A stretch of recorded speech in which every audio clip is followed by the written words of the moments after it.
The MiG-15 is definitely a fighter jet of all time.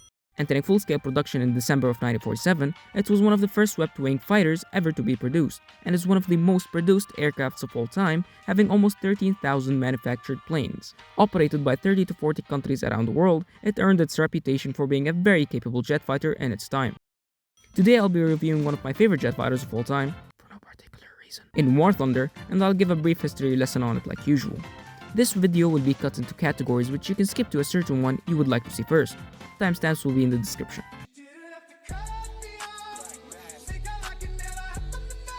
After the very terrible performance of the previous MiG-9, Soviet designers from the Mikoyan-Gorovich Bureau decided to lock in this time, and worked with stolen German research about swept wings, and wanted to make a high-speed jet fighter and interceptor to high-altitude bombers like the B-29. And it suspiciously looked like the German design of the TA-183. But missing the most important piece of the puzzle, the engine, they brainstormed for a while until they got a genius idea. Hey guys, we want new jet engine for, civilian airliner, yes. Okay, sounds good. We give you a batch of our new jet engines, but you have to promise not to reverse engineer them and make your own jet engines from them. Yes, I promise, comrade. So the Soviets clearly lied and reverse engineered the British engines immediately and made the RD-45 for the new fighter jet. Famous for dogfighting, the MiG-15 was actually designed as a high-altitude bomber interceptor.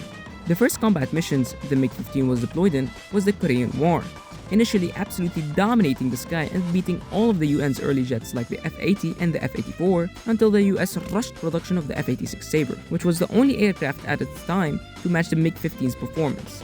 Now, it's unclear the exact ratio of how many aircrafts were lost from each side, but recent research suggests a ratio of 2 to 1 destroyed planes in favor of the F-86 Sabre, although the slightly worse performance of the MiG-15 against the Sabre could be because of the poor training of Korean and Chinese pilots.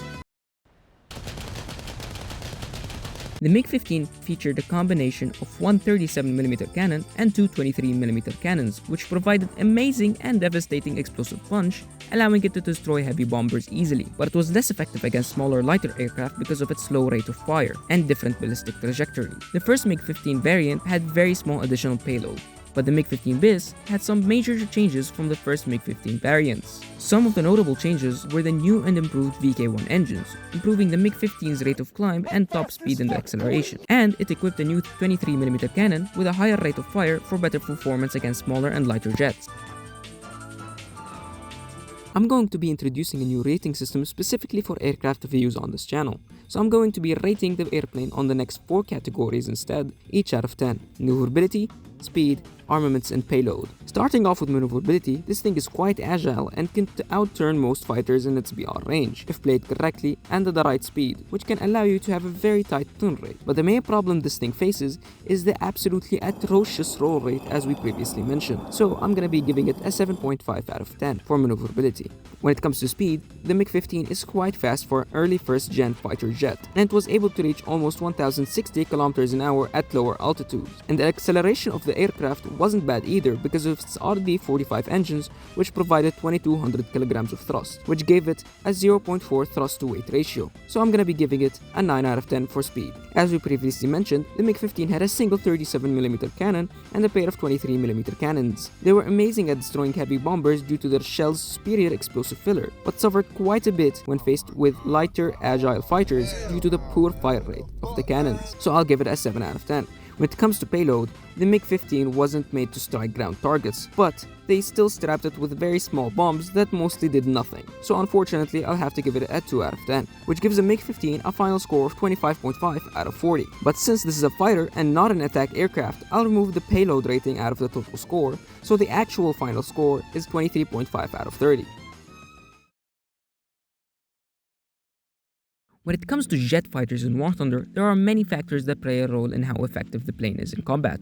First thing to keep in mind that since this thing is 8.0, if it gets up-tiered, you are facing first-gen air-to-air missiles, and you have no flares or chaff to deflect them. But since the early-gen air-to-air missiles are quite stiff and don't turn all that well, you can dodge them to a certain extent, but this requires you to have a huge amount of situational awareness at all times. That being said, the MiG-15 has a great sustained turn rate and performs excellently in dogfights. But there is a problem though. The goddamn roll rate. It just refuses to roll and can be extremely annoying in a lot of situations. Now, unlike the American planes with 12 bajillion 50 cals with infinite ammo, the MiG-15 has a very low ammo count, which will force you to be cautious with your shots, and will make you shoot at enemy planes in short bursts as to not waste all your ammo on one singular plane which you will most likely not kill, because you fucking suck. After talking about the plane's characteristics, I think it's about time we talk about how to fly the damn plane. Now, to get the most value out of the plane in War Thunder is by implementing the boom and zoom tactic.